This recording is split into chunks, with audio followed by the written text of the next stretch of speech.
Just start by introducing yourself, if you don't mind. Just anything you want to tell us, where you graduated from, where you're at now, current research. Okay, so I'm Dr. Maisha Wester. I'm an associate professor in African American and African Diaspora Studies and in American Studies at Indiana University in Bloomington.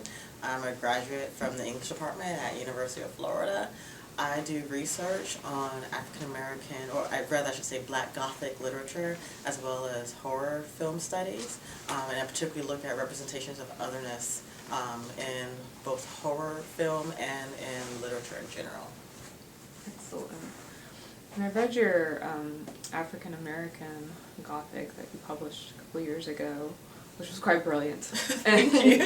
But you also mentioned yesterday that your some of your newer projects, upcoming stuff, is going to focus on like the Black diaspora. Yeah. And I was wondering how do you see the difference between like African American Gothic and the Black diaspora? Well, so, for instance, if you're looking at Black British Gothic, or rather I should say Afro-British Gothic, right, because Blackness in Britain is very broad, much broader than in America. But if you're looking at Afro-British Gothic, they're dealing with questions of immigration rather than enslavement or history of slavery, in part because of the trajectory of slavery in Britain as a nation itself, right, versus slavery in the British colonies. That was a different trajectory. You're also looking at issues of colonization in Afro-British Gothic as well. And so the narratives are slightly different.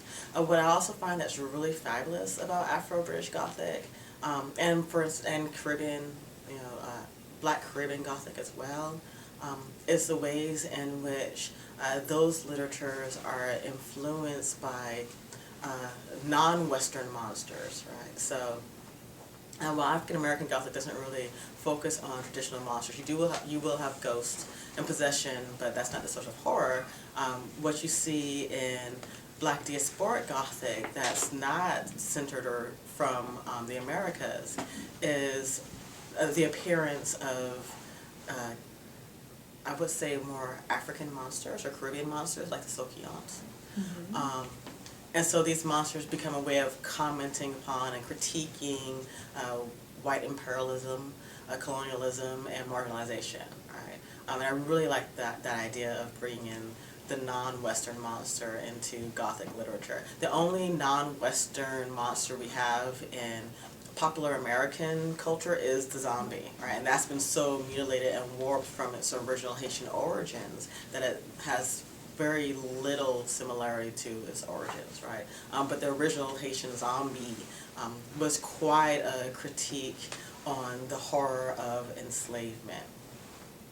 So that's been lost from the modern zombie. Yeah. So when you're looking at like the Black diaspora Gothic, how do you approach it? Are you trying to articulate kind of a pan-Africanist aesthetic, or are you very specific about the demographic that you are dealing with, like by author, basically? Yeah. Well, so I'm doing a bit of both, right? So I'm taking into account the specific histories and cultures that each author is dealing with. I don't think to say that, Gothic across the African diaspora is the same in each location. That's too flattening of a statement, right? So you have to take into account the different histories that you're contending with. But at the same time, I do see a sort of recurrent concern and critique of colonialism, right? It's just a question of how that critique manifests. And what I find really interesting is that you start to understand the very nuanced shifts in colonialism depending upon location, right? So what did it look like in the colonies where you did have that slavery continuing long beyond the abolition in, for instance, Britain, right? What does it look like to people that are immigrants from colonial nations to the empire itself? Right? What does it look like as an immigrant fleeing colonialism to Canada? Right? And what kind of challenges are you facing there, right? As you're immigrating to a place that has this fantasy of of racial equality, right? It has a fantasy you know, having escaped this sort of prolonged history of slavery, which again, Black Canadians will tell you that's just fiction. If slavery did not happen in Canada, it was for very different reasons. And so what you'll see, though, is racial minorities in Canada making interesting critiques about what it means to be a colonial subject and having been portrayed as monstrous, you know, within the colonies, but also finding yourself in this place that has this fantasy about itself as enlightened, but also participating in those same fantasies of monstrosity. Do you see the Gothic as kind of being that disruption of that fantasy? Very much so, right? More, rather, I should say, Afro-Gothic or ethnic Gothic is a disruption of that fantasy, right? It's very much about calling out the histories in which minorities have been subject to ideological and physical violence, and emphasizing how it's continued long beyond the moment in which supposedly these civilized societies progressed on to more enlightened stages. So thinking in terms of like Afrofuturism, do you think the Gothic belongs there because it's constantly like recalling the past, or I think you talked in your book about how it's not as simple as like the past haunting the present in African literature because like the past, present, and future are conflated and they're recursive. So do you think the Gothic has a place in Afrofuturism for visions of the future, or is it something we want to work through, get past, or is it always going to be applicable? I think there's a place for the Gothic in terms of Afrofuturism, just in terms of thinking about the need to continually invest in recuperation, right? The need to remember and to integrate into self this sort of memory of this haunted past, right? Because it's, as I mentioned earlier today, it's when you try to repress elements of your past, of history, that you're the most haunted, right? And so I think if what the Gothic can contribute to Afrofuturism is a warning, right?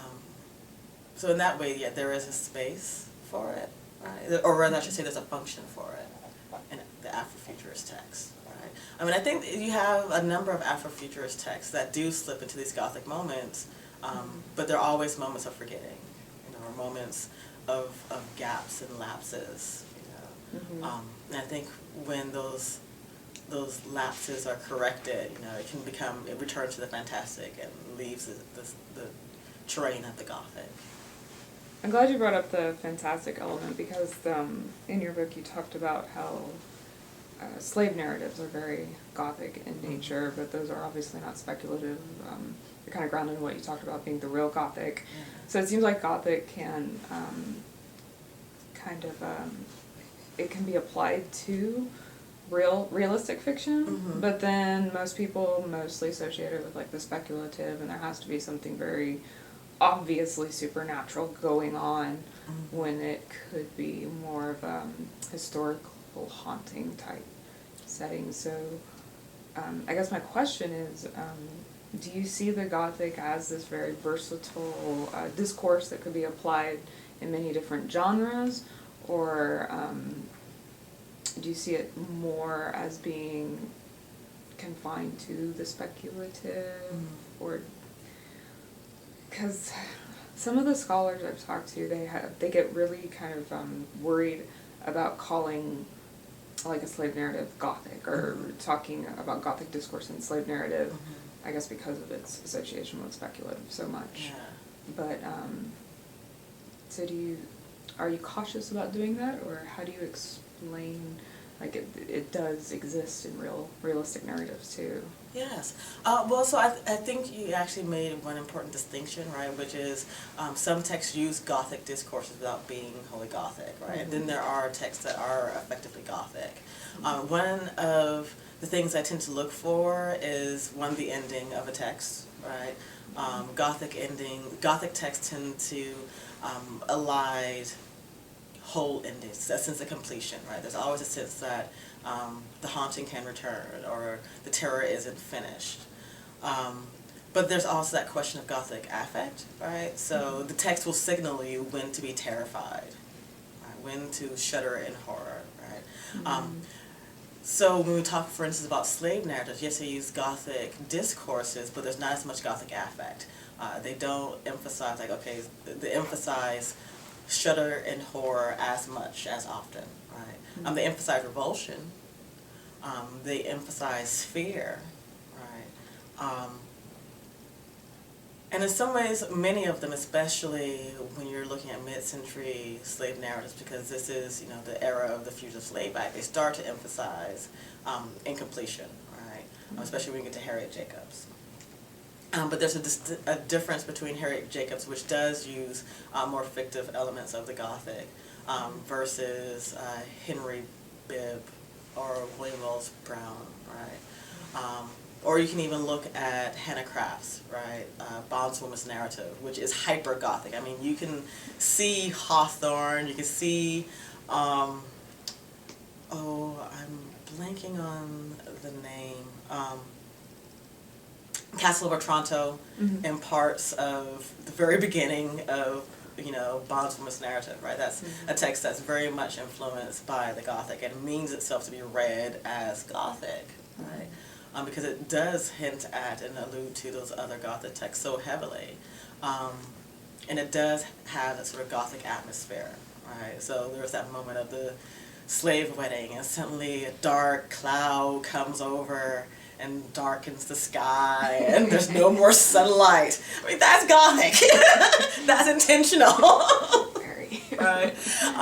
Versus Frederick Douglass, who, you know, slips into the Gothic occasionally when talking, for instance, about seeing the ships off the coast of Baltimore, and they seem like ghosts to him. Yeah. So you do need to distinguish between texts that use Gothic discourse versus texts that do sort of emphasize themselves as Gothic through affect, through repetitions of monstrosity, right?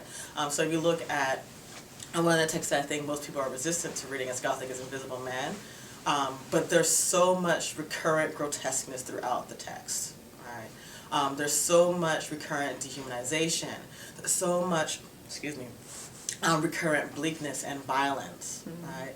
It's a repetition so that you can actually trace, for instance, moments of blindness and blacks being blinded to render each other brutes and fight each other, right? There are so many nightmarish moments that reference other nightmarish preceding moments in the text, right? And the very fact that he keeps playing out True Blood's weird incestuous nightmare throughout the entire.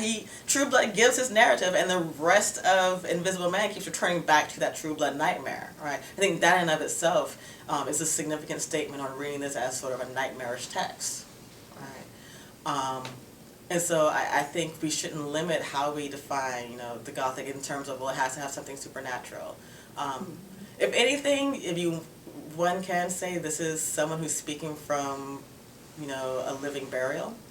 He lives in a hole, right? But I think if we look at texts like Beloved or even Tananarive Dew's Ghost Summer, what they emphasize is even though the supernatural can be there, it's actually the real that's more horrifying, right?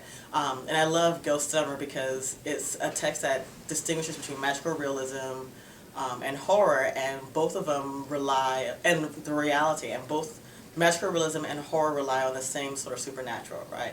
Magical realism is the mother who's from Ghana at the very beginning telling stories to her kids about, you know, ghosts being real, you know, and her being a child in Ghana and the ghosts throwing fruit at her from the trees. And it wasn't something to be horrified at. It was like, oh, that just happened. And then you have other ghosts that appear that the children encounter in this story, right? But the terror isn't that they're ghosts, because the mother has already told them, like, ghosts exist. This isn't a source of trauma.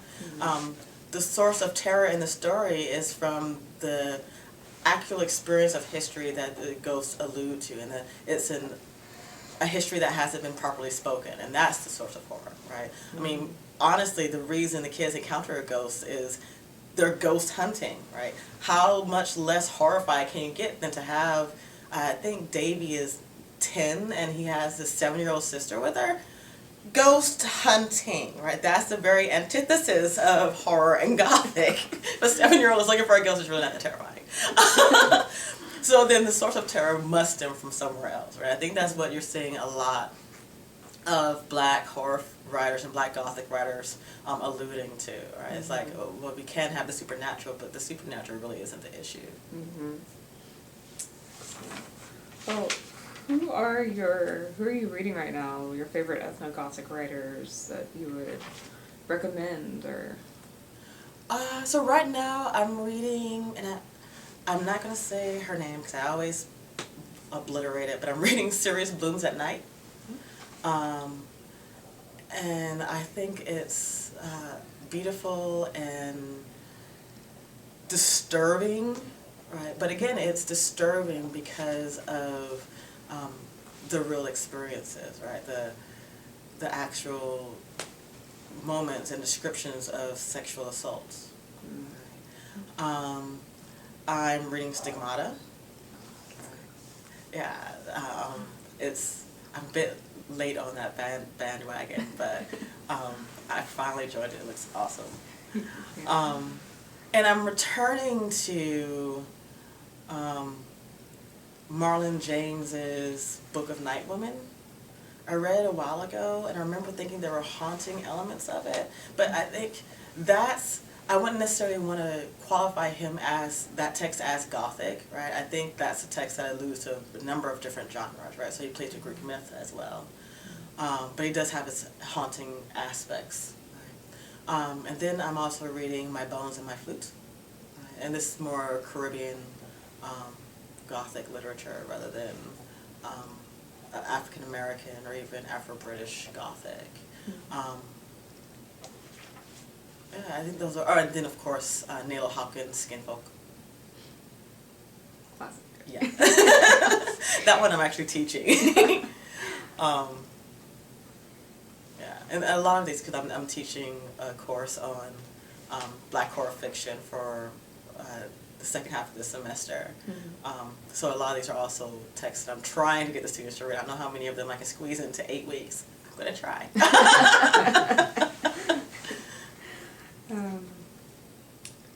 Did you want to talk about any differences you see between maybe male authors in ethnogothic and female authors in the ethnogothic, or is that too? No, I can talk to that a little bit. Yeah.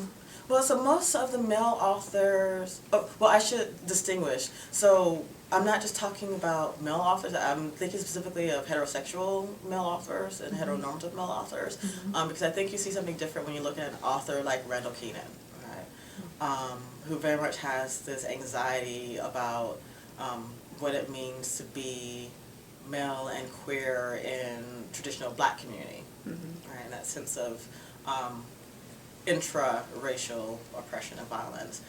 In some ways, he one of the reasons I love him is he reminds me of Morrison in terms of his poetry. But what I think you see in male Gothic writers is an anxiety about what it means to be left out of dominant constructions of patriarchy. Right?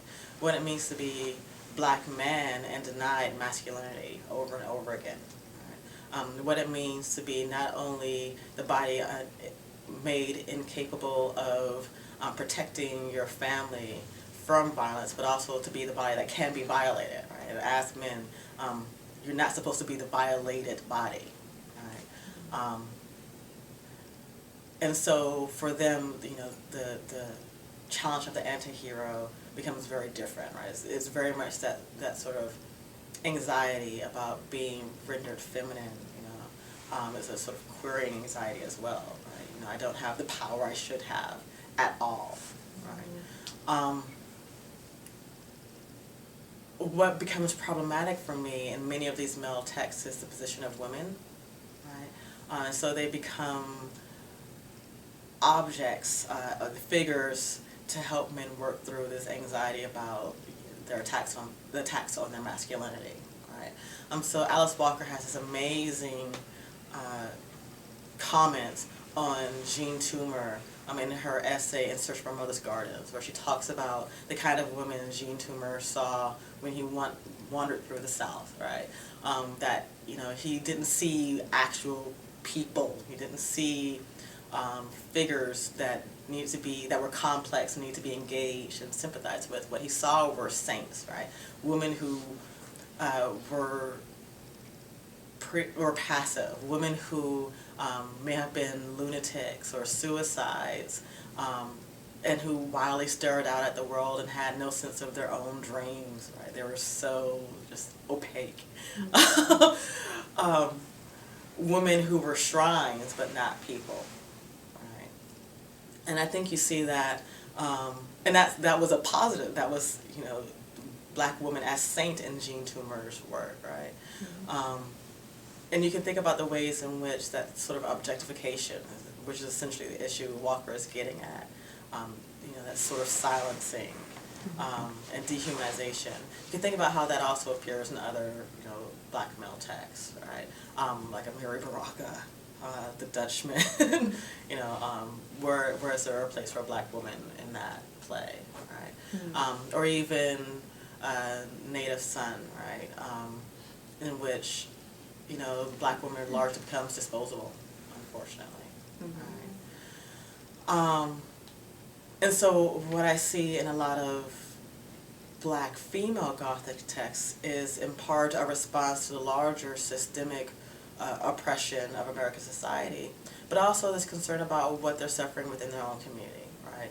The fact that there isn't a safe space for them when they go home.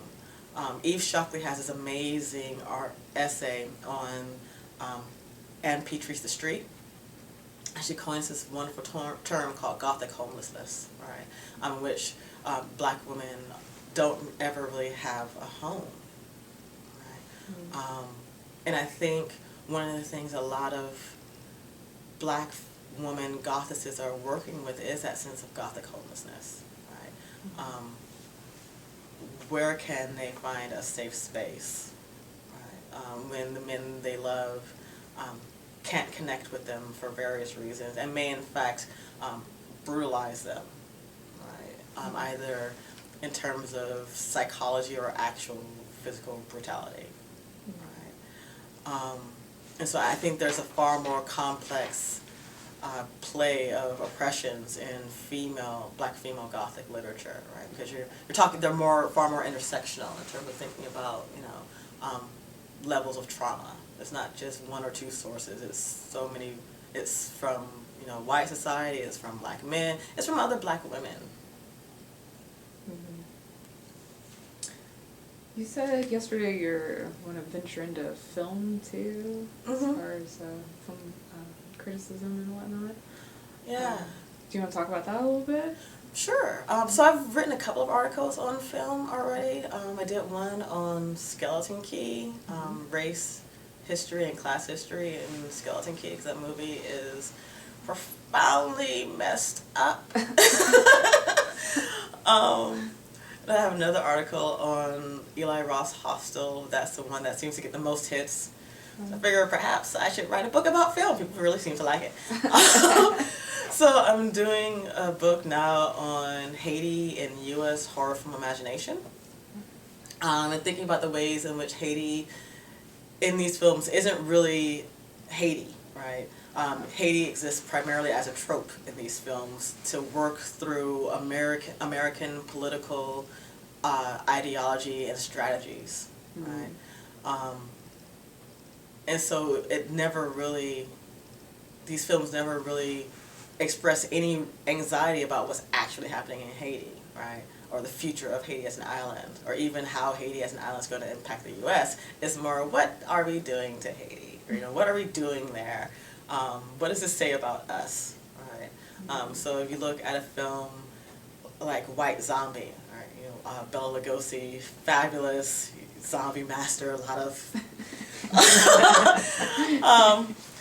what you see played out between the hero, the villain, and then this weird missionary figure who's actually the last shot in the film, Dr. Bruner, are ideologies about imperial conquest, military occupation, versus essentially what is good neighbor policy, right? And it's interesting to see that this sort of financial policy, this idea of financial control over the island doesn't work. Bela Lugosi's character, Murder Legendaire, who represents this sort of military control, right? He literally holds the island in his hands. He holds the island's leaders in his hands. Becomes the villain of the film. And the good guy is Dr. Bruner at the end, who's a cultural imperialist, right? He's a good neighbor. He's not controlling the finances, but he's merely suggesting where they might go, right? He's exercising influence in a far more gentle way, and he's literally the last figure we see on the screen, right? But the story isn't about him. But at the same time, the story isn't about Haiti either, right? Even though it's set in Haiti. It's about America, right? And what our behaviors are and should be. Interesting. So in your research with are you looking at the ethnogothic in film or gothic in film, or how are you down the line? figuring that? That's so I am doing an essay. Even though I said I was going to stop doing essays for collected editions, I'm doing another one, and it is on Black B-movie Gothic. Oh, nice. Right, Mm-hmm. which means I'm watching some really horrible films because it's a B movie. And so yeah, I am looking at ethno-Gothic film as well, and I envision, just doing the tracking down these films and watching so many of these films. I'm realizing this could very easily be a larger project, and it probably will be. But I first want to finish the book on Haiti, and then there's the African diasporic Gothic literature. So that's what, 2-3 books from now.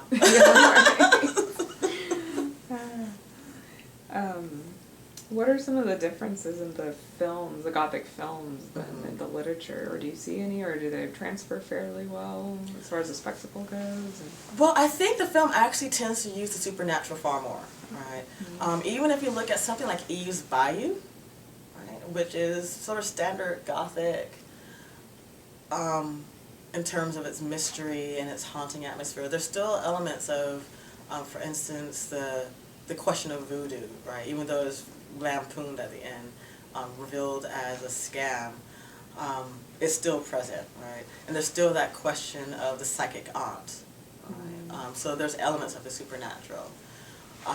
But I think quite often you will see more return to, well, is there a ghost, is there a spirit, is there a possession, when you're talking about Gothic film, right? But I will, let me backtrack a little bit, because as we're talking about the Gothic, one of the things I would remind us of in thinking about the need for there to be a supernatural element is that in early American Gothic literature, there wasn't, right? Charles Brockden Brown, while there was anxiety about there being ghosts, it was always explained as the act of some con artist, right, or some weird scientific phenomenon, right, and the supernatural gets discounted in those early texts, right, and so I think trying to emphasize the sort of supernatural in the Gothic as a necessary aspect of the Gothic ignores the early American Gothic, but yeah, films definitely do tend to at least include some element. What I would emphasize is, and the reason I bring up the Brockden Brown is the Gothic film distinguishes itself from, for instance, from the horror film in terms of there being more mystery about, well, is there actually a ghost, right? Is this a possession? We need to do some investigation, right? There's a reason Poe is our first mystery writer, right? Because at heart, and this is one of the reasons why I love Gothic literature, they're mysteries. You have to solve the puzzle, right?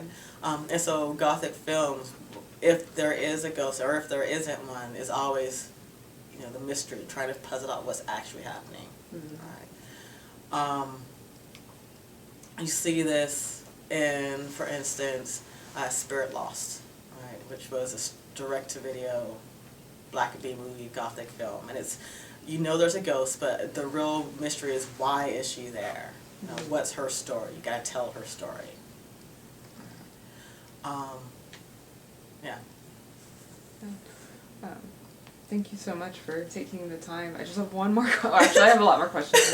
I'm a little limited to one more because I know you have things to do. But, I've been reading Global Gothic, and their theory was that the reason we're seeing a lot more Gothic now is because of the anxieties that have to do with globalization, and we're always trying to connect like the Gothic back to a particular like anxiety, like what is this metaphor? Or et cetera. Yeah. I mean, what are your theories as far as what anxieties do you think it's just anxieties? Is it something else that the Gothic is kind of manifesting?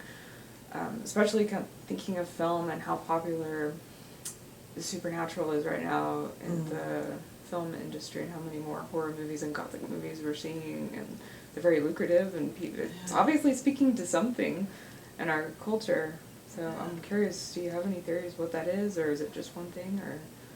Well, so, I mean, for Americans, horror films have never really died down. They've been a fairly consistent presence. What's different now is that horror has become such a presence on television. Right? I don't think I've seen quite so many Gothic shows. I mean, it's great for me, great and horrible, 'cause it like just eats into I should be writing and reading, but I'm gonna go watch Supernatural. Need to watch Lucifer. Maybe squeeze in Vampire Diaries. But oh God. American Horror Story. Yeah. Right? So the fact that we have a series American Horror Story means we are at a moment of crisis, because the entire point of that series, and the fact that it does so well, even though I swear the even-numbered seasons are awful, it's the odd-numbered seasons that are great. But it's American Horror Story is essentially telling a narrative of America, right? And it's looking at various themes each season. What I think, so there's two things I think that are at play. The Gothic really tends to erupt at 2 points. One is during moments of profound cultural change. And this could be because of immigration. This could be because of economic downturn. This could be because of actual revolution. Right? So for instance, if you look at, it's not a coincidence that the Gothic Romanticism came into being around the era of revolutions, right? Which leads to the second point in which the Gothic erupts, is during moments of profound ideological change, right? In which we have these shifts that make us believe we're becoming more enlightened and more progressive, right? And what the Gothic does is allow us to articulate those anxieties that actually no, we're not, right? There's still some stuff you haven't worked out in those Enlightenment theories, right? So you have the Declaration of the Rights of Man, and then you have, you know, the Marquis de Sade coming along and saying, well, actually, right? Or you have Mary Shelley coming along with Frankenstein, right? Thinking about the ways in which the rights of man has excluded certain bodies, bodies which were made monstrous through no fault of their own, right? And so I think the reason perhaps that it's become such a global phenomenon is because this is one of those moments in which we're facing both ideological as well as major cultural and social shifts around the globe, right? Because this is what globalization is, right? It's asking us to reconsider what is it to be a nation state if we're now a global community, right? Do we maintain borders, right? What would it mean to lose those borders, right? And the fact that we're even anxious about losing borders, what does that mean about how we define different peoples, right? Who gets to have entrance to, and or for whom are the borders more or less permeable, and how does that distinguish between who's more or less human, more or less civilized, right? Or more or less fitting within this global community, and who do we think still needs to be policed, and what does it mean that we still think people need to be policed, right? I think this is a moment in which globalization is really forcing us, as much as we tend to try to sidestep it, but it keeps forcing us to think about our contradictions and hypocrisies. And it's causing us to freak out. That make a good subtitle, yeah. What is the Gothic? That's what, makes us freak out. Yeah, pretty much. Right? Was there anything else you wanted to add, or? I think that's got it. You got some good questions. Well, thank you so much for taking the time to talk to us.